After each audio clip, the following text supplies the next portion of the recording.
Okay, Rebecca, we call the Personnel Committee meeting.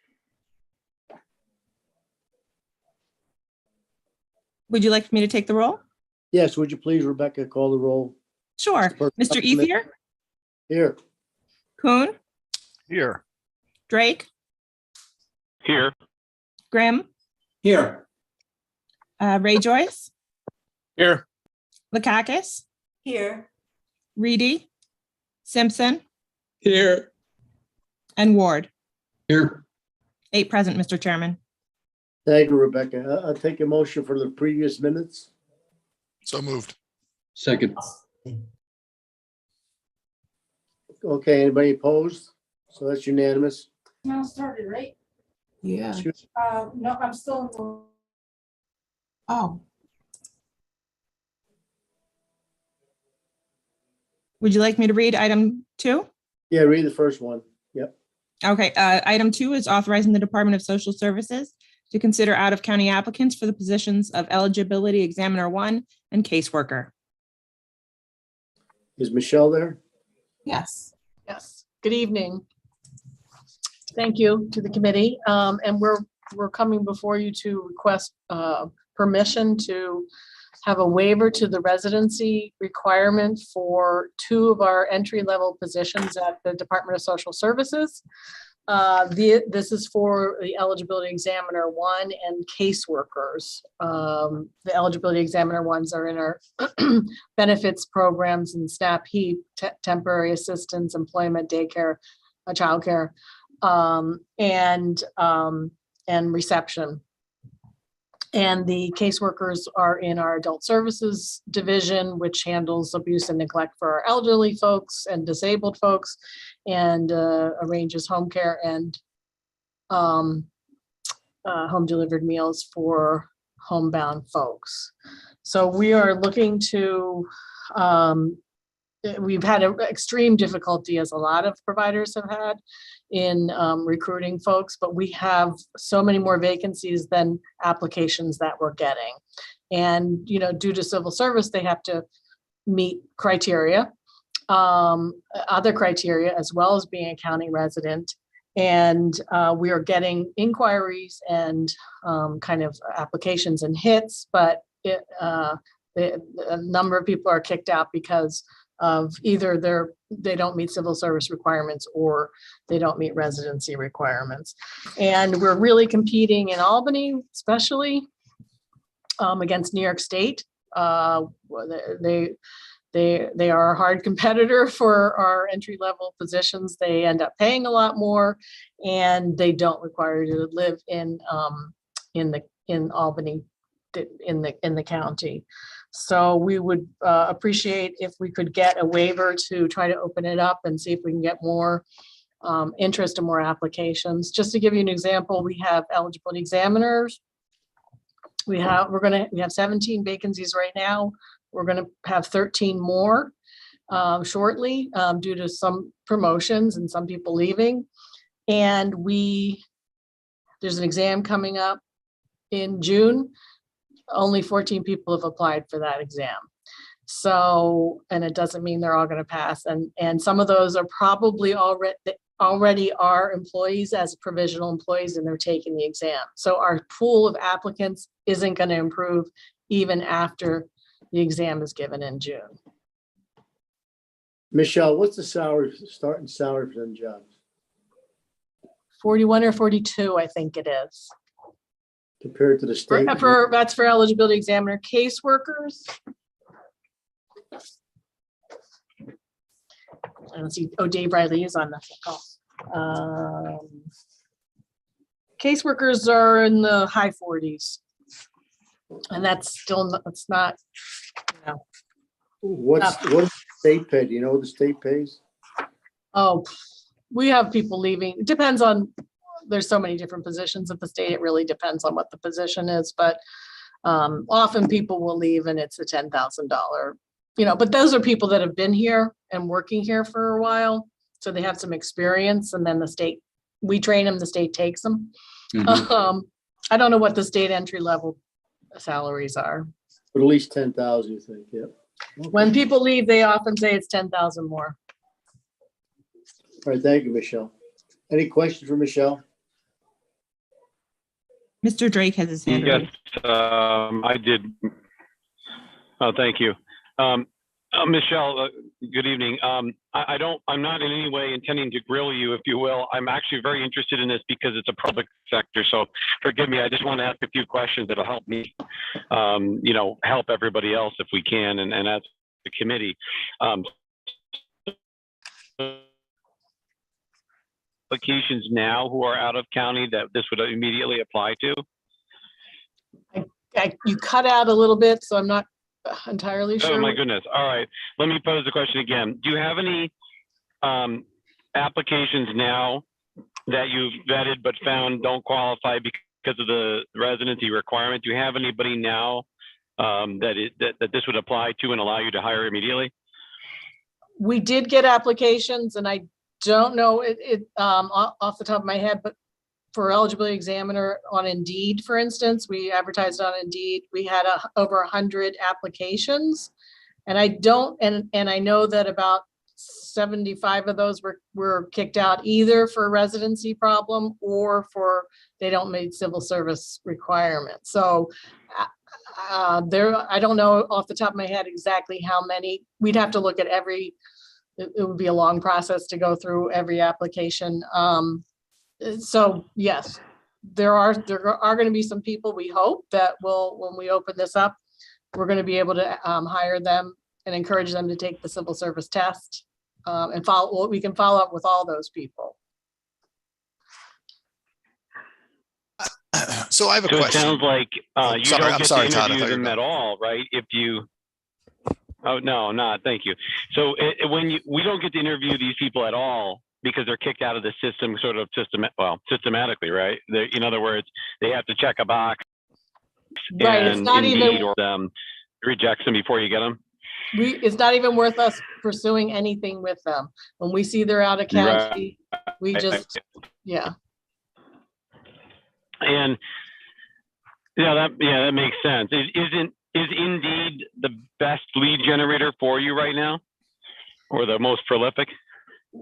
There's only a couple of places that the county does advertise, I think, which is on the civil service website. I think at some colleges and universities, and then the county has really started using Indeed, which has been great in a lot of ways because that's where a lot of people look.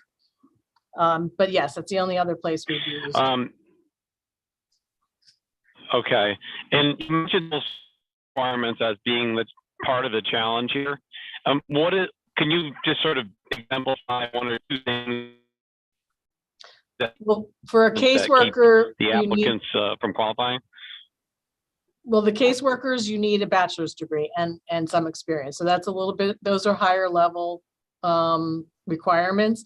Eligibility examiner, it's not that high, but it's surprising how many people don't meet it.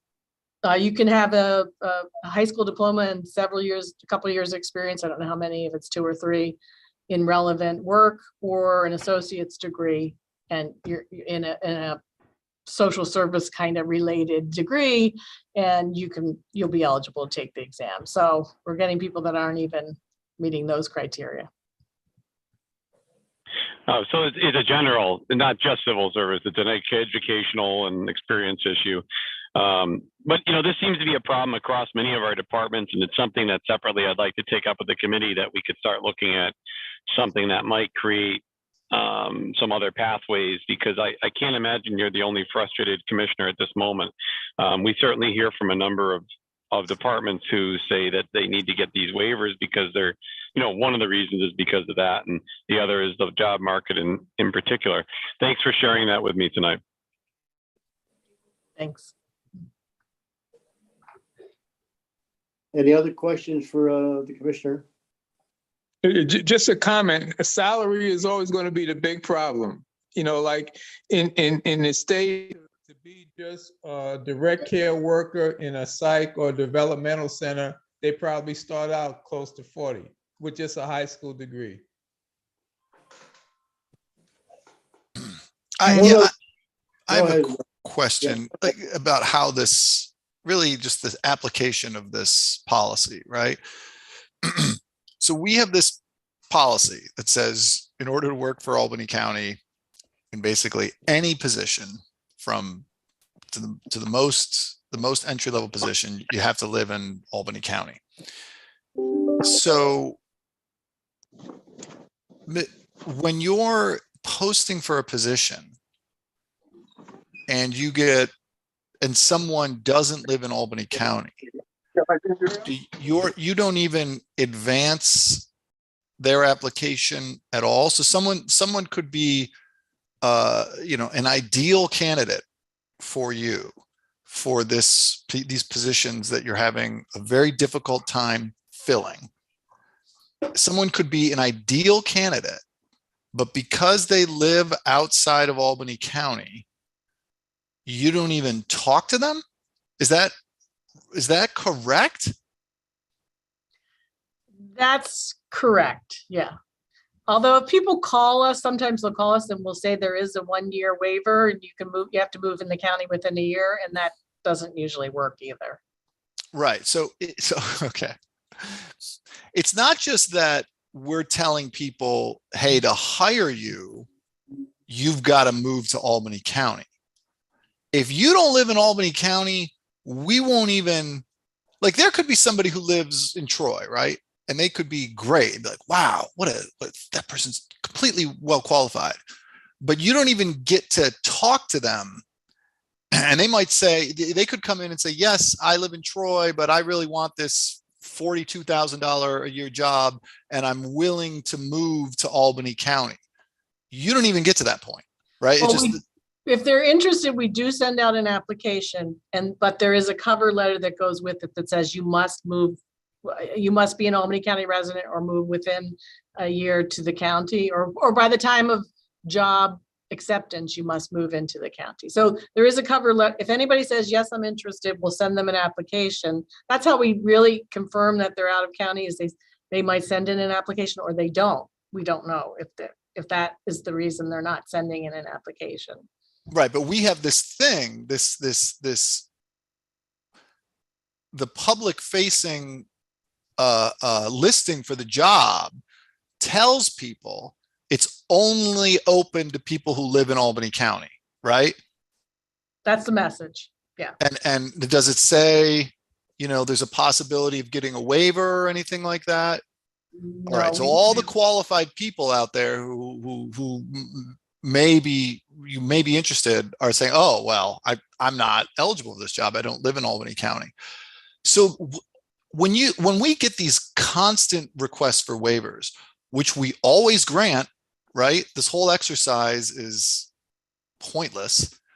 What happens then? We make these people move to Albany County, or if they get the waiver, they don't need to move to Albany County?